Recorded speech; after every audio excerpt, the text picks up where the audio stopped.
ایک موقع پر قرآن مجید کے اندر یہ قیامت کی ہولناکی بیان کی گئی. ایک موقع پر قرآن مجید کی یہ آیت آئی یا ایھا الناس اتقوا ربکم ان زلزلۃ الساعۃ شیء عظیم. اے لوگو اپنے رب سے ڈرو، اس لیے کہ جو قیامت کا زلزلہ ہوگا،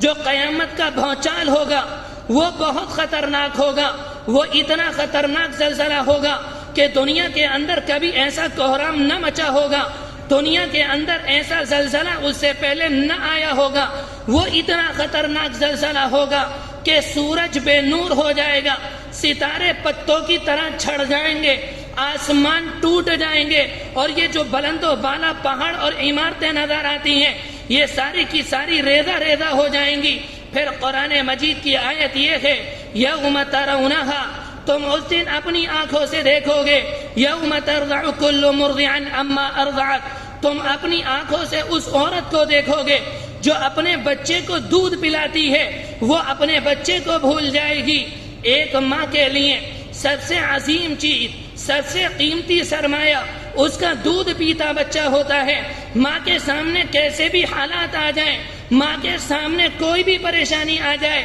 ماں اپنی جان کو جوخم میں ڈال دیتی ہے، ماں موت کو گلے سے لگا لیتی ہے، اور اس کی کوشش یہ ہوتی ہے کہ میرے بچے کو تکلیف نہ ہو جائے. قرآن مجید کی آیت ہے قیامت کا زلزلہ اتنا خطرناک ہوگا، وہ ماں جو دنیا کے اندر اپنی جان دے دیتی تھی، اپنے بچے کے اوپر آنچ نہیں آنے دیتی تھی، آج اس زلزلے سے وہ اتنی ڈر جائے گی، اتنی خوفزدہ ہوگی، وہ اپنے بچے کو پھینک دے گی.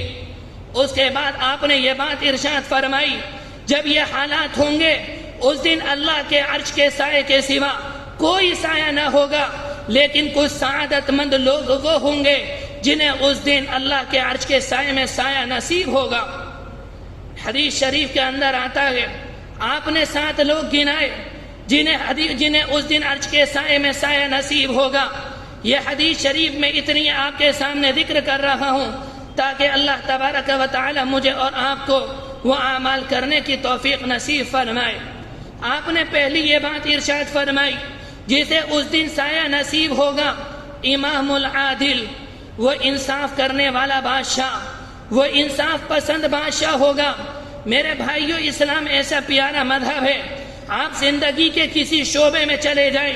آپ زندگی کے کسی گوشے میں چلے جائیں، آپ زندگی کے کسی میدان میں چلے جائیں، اگر آپ اللہ اور اس کے رسول کے فرمان کے تابع ہو کر زندگی گزارنا چاہتے ہیں، آپ زندگی کے جس شعبے میں جائیں گے، آپ زندگی کے جس میدان میں جائیں گے، آپ کو ہر میدان کے اندر اللہ کے رسول علیہ السلام کی مبارک سنتیں نظر آئیں گی. انسان ان پر عمل کر سکتا ہے اور عمل کرنے کے نتیجے میں اپنی آخرت کو درست کر سکتا ہے.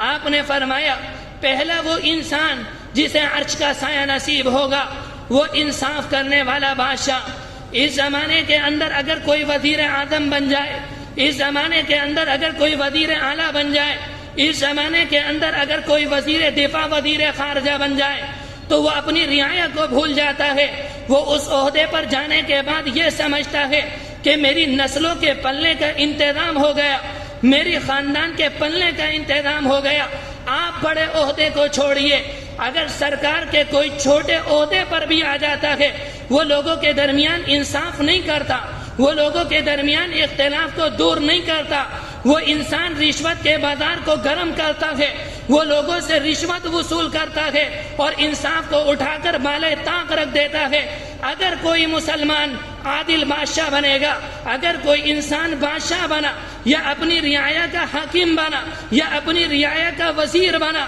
اور اس نے لوگوں کے درمیان انصاف نہ کیا، اس نے حقدار کو اس کا حق نہ دلوایا، یہ امام عادل نہیں، یہ امام فاجر ہے، یہ امام فاسق ہے. اس انسان کو اللہ کے عرش کا سایہ نصیب نہیں ہوگا. لیکن ایک انسان وہ ہے جو لوگوں کے درمیان انصاف کرتا ہے، لوگوں کو حق دلواتا ہے، لوگوں کے اختلاف دور کرتا ہے، یہ امام عادل ہے. روایت کے اندر آتا ہے وہ انصاف کرنے والا بادشاہ، اس کے وہ چند منٹ جس میں وہ اپنی رعایا کے درمیان انصاف کرتا ہے، جس میں وہ اپنی رعایا کے درمیان اختلاف کو دور کرتا ہے، آپ علیہ السلام نے فرمایا وہ دوسرے انسان کی 60 سال کی عبادت سے افضل ہے. اس لیے کہ وہ اللہ کی مخلوق کی خدمت کر رہا ہے، وہ لوگوں کے درمیان انصاف کر رہا ہے، اور دنیا کے اندر اللہ کو اگر کوئی چیز پسند ہے تو اللہ کو سب سے زیادہ انصاف پسند ہے۔